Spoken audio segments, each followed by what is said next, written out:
Hello बच्चों, आज हम लोग एक नया कॉन्सेप्ट लर्न करने जा रहे हैं। इसमें हम रेंज मैक्सिमाइज करने के लिए कुछ कंडीशन फाइंड करेंगे।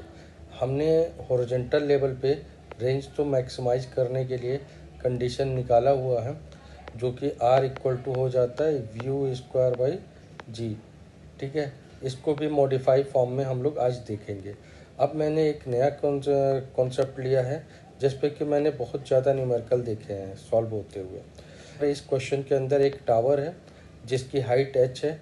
वहाँ से एक अपवर्ड डायरेक्शन में u वेलोसिटी के साथ एक पार्टिकल को प्रोजेक्ट किया जाता है जो हॉरिजॉन्टल से थीटा एंगल बनाता है, और ये पार्टिकल अंडर ग्रेविटी मूव करते हुए इस पॉइंट पर आता है और कुछ इस तरह से इसके पास वेलोसिटी v रिसीव हो जाती है। अब मैंने इसको सॉल्व करने के लिए हमारे पास यहाँ पे तीन क्वांटिटी है u, v और g।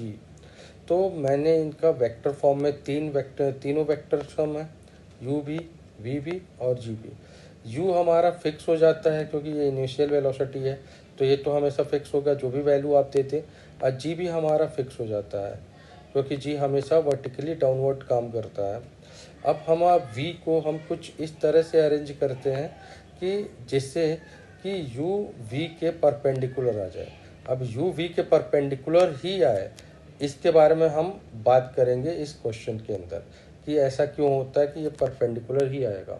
कंडीशन क्या होगी, ये पर्टिकुलरली आर मैक्सिमम के लिए ही u v पे परपेंडिकुलर होगा। ओके, तो हमने क्या करा कि हमारे पास equation of kinematics, first equation of kinematics है v vector equal to u vector plus g vector into T.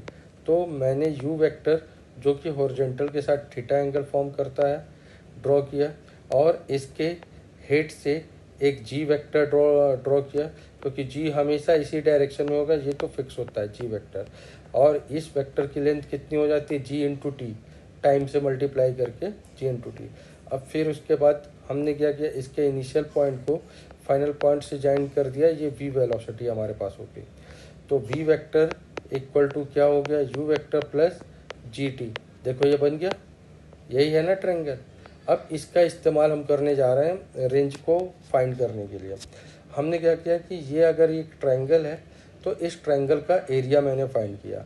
इस ट्रायंगल का एरिया क्या होगा, परपेंडिकुलर अपॉन बेस। ये आपका क्या है, बेस है जी टी, और ये क्या है, परपेंडिकुलर है। यहाँ पे area equal to half g t u cos theta, क्योंकि u इस डायरेक्शन में है तो इस हाइट वाले डायरेक्शन, इस डायरेक्शन में इसकी वैल्यू क्या होगी, u कॉस थीटा। तो ये आपका बेस हो गया gt, और ये परपेंडिकुलर हाइट हो गया u cos theta into half. तो ये आपको एरिया मिल गया। अब इसको मैं रीअरेंज कर लेता हूँ, हाफ g को एक साथ कर लेता हूँ, u cos theta into T को एक साथ कर लेता हूँ। u cos theta into T को क्या हम r लिख सकते हैं, हाँ लिख सकते हैं, क्योंकि हमारे इस वेलोसिटी के दो कंपोनेंट होंगे, u cos theta, u sine theta. तो अभी हम u कॉस थीटा के बारे में बात कर रहे हैं। u कॉस थीटा हमारा कांस्टेंट रहता है क्योंकि हॉरिजॉन्टल डायरेक्शन में कोई भी एक्सेलरेशन नहीं है।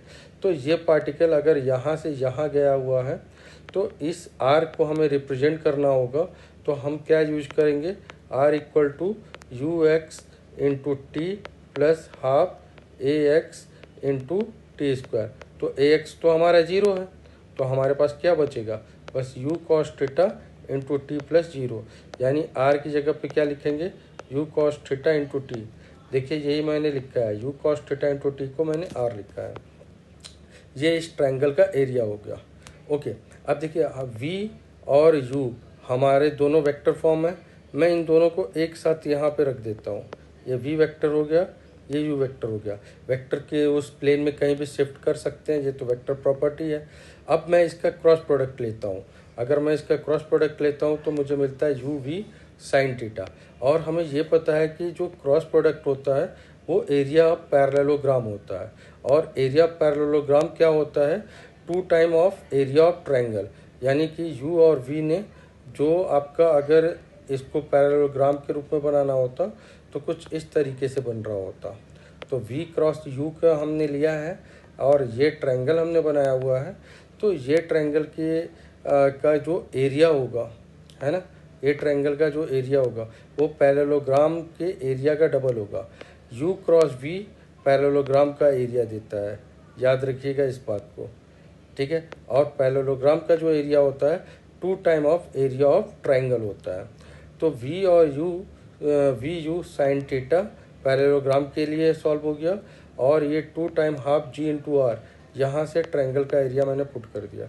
यहाँ पे हम सॉल्व करके आर की वैल्यू को क्या फाइंड कर लेते हैं, V you sine theta upon G. अब जरा सा यहाँ पे देखिए, आर को अगर हमें मैक्सिमाइज करना है तो यू तो चेंज हो नहीं सकता, वी चेंज हो नहीं सकता, जी चेंज नहीं हो सकता। क्या चेंज होगा, केवल थीटा, यानी इस केस में हमारा थीटा वेरिएबल है। तो साइन थीटा की वैल्यू 1 अगर हो जाएगी तो आर की वैल्यू मैक्सिमम हो जाएगी। इसका मतलब क्या हो गया, थीटा की वैल्यू π/2 होना चाहिए, ठीक है। तो यहाँ पे अगर वैल्यू मैं पुट कर देता हूँ तो आर मैक्स के लिए हमारे पास क्या फार्मूला हो जाता है, U V sine U into V by G हो जाता है। ये आर मैक्स हो गया हमारा। कब, जब मैंने किसी टावर से यू स्पीड से किसी पार्टिकल को प्रोजेक्ट किया है, तब ये हमारे पास आर मैक्सिमम हो गया। अब देखो, जो कि मैंने स्टार्टिंग में ही बताया था कि यू और वी एक दूसरे के परपेंडिकुलर आएंगे। कब, हमेशा नहीं, रेंज के मैक्सिमम होने के केस में। आप चेक कर लो, आप यहाँ भी देख लो कि जब आप रेंज किसी पार्टिकल को ग्राउंड टू ग्राउंड फेंकते हो तो ये जो वी, ये आपके पास क्या होता है, यू होता है, ये एंगल क्या होता है 45 होता है। ये देखिए, ये क्या होता है, वी होता है, ये भी एंगल 45 होगा ना। तो देखिए यू और वी के बीच में कितना एंगल हुआ, यू और वी के बीच में कितना एंगल हुआ, 45 हुआ ना। यानी कि आप एक कंडीशन बिल्कुल लर्न कर सकते हैं कि जब भी रेंज मैक्सिमम होगा तो इनिशियल वेलोसिटी और फाइनल वेलोसिटी एक दूसरे के परपेंडिकुलर होंगे, ठीक है। ये अब यहाँ पे मैं वी टेन थीटा के लिए मैंने एक इसी फिगर को मैंने यहाँ पे फिर से ड्रॉ कर लिया। अब थीटा की वैल्यू फाइंड करने के लिए आप देखिए ज़रा, ये एंगल आपके पास थीटा है, ये है 90, ये 90 माइनस थीटा, ये टोटल 90, तो ये वापस थीटा हो जाएगा। अब मैं क्या है कि टेन थीटा के हेल्प से यू और वी में रिलेशन फाइंड कर सकता हूँ। तो टेन थीटा क्या मिलता है हमें, u and u by v मिलता है, ठीक है। यहाँ तक क्लियर है। और v की वैल्यू क्या हो जाती है, वी स्क्वायर क्या हो जाता है, यू स्क्वायर माइनस 2gh हो जाता है। तो v equal to under u square minus 2gh। ये एक ऐसा फार्मूला है जो कहीं भी काम कर सकता है। ये कर्व पाथ पे भी काम करेगा, स्ट्रेट लाइन पाथ पे भी काम करेगा। और ध्यान रखिएगा, यहाँ से पार्टिकल मैंने ऊपर की तरफ फेंका है, इसलिए ये फार्मूले में यहाँ पे माइनस हमारा आया हुआ है। अगर मैं इसको यहाँ से नीचे की तरफ फेंकता, यानी इस तरह कुछ फेंकूँगा, तब भी हमारे पास माइनस होगा। अगर किसी पार्टिकल को मैं ऐसे नीचे की तरफ फेंकूँगा तो ये हमारे पास प्लस हो जाएगा। ये क्वेश्चन पे आएगा रिवर्सिबिलिटी लॉ के थ्रू, क्योंकि जी हमारा कांस्टेंट है। तो इधर से जाते समय अगर हमारे पास जैसे वेलोसिटी u वेलोसिटी से मैंने फेंका और ये v वेलोसिटी से टकराया, अगर मैं वापस इसे v वेलोसिटी से फेंकूँ तो ये पक्का यहाँ से u वेलोसिटी से टकराएगा, क्योंकि एक्सेलरेशन कांस्टेंट है, g के अंदर, कांस्टेंट g के अंदर ये मूव कर रहा है। तो इसलिए ये पाथ रिवर्सिबल करने पे भी अपने वेलोसिटी अगर सेम वही देते हैं, जैसे पार्टिकल टकरा रहा है वही वापस देंगे, तो ये वापस इस पॉइंट पर उसी वेलोसिटी से टकराएगा जिससे फेंका गया था, ठीक है। ये याद रखिएगा, ये काफ़ी इंपॉर्टेंट फार्मूला है, आने वाले क्वेश्चंस में आपको बहुत हेल्प करेगा ये, है ना। तो यहाँ से टेन थीटा की वैल्यू हो गई u under root v u square minus 2gh। अब मैंने इसको शॉर्ट कर दिया। समरी हम लोगों ने क्या किया, किसी भी टावर से आप किसी भी बॉल को प्रोजेक्ट करते हैं तो रेंज आपको मैक्सिमम चाहिए, तो u इंटू वी बाई जी ये वैल्यू ले लेंगे। और u इस केस में u v के परपेंडिकुलर होगा।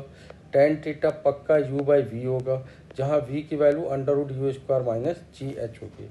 अब देखिए, ये जो अगर आप ग्राउंड टू ग्राउंड में भी अगर आप देखें तो ग्राउंड टू ग्राउंड में एक्चुअली में यही है फार्मूला। ग्राउंड टू ग्राउंड में अगर आप इसको सॉल्व करेंगे ना, तो आप कर करके देखेंगे कि आप जब लिखते हैं क्या लिखते हैं, U X U Y upon G, यही फार्मूला होता है ना हमारे पास। आर इक्वल टू, सॉरी मैंने वो फार्मूला क्या होता था, यू एक्स इंटू टी। तो यू एक्स और टी की वैल्यू क्या होती थी हमारे पास, 2 वी वाई बाई जी। तो ये 2 U X V Y upon G, ये आपके पास u क्या हो जाएगा यहाँ पे 2, इसको u आप लिख सकते हैं, इसको v लिख सकते हैं, क्योंकि ये तो फाइनल वेलोसिटी है ना, फाइनल वेलोसिटी है, ये इनिशियल वेलोसिटी है। ठीक है, तो आप इसे अगर सॉल्व करके रखेंगे तो आपको आंसर जो यही एक्सप्रेशन आपको वापस मिल जाएगा। ओके।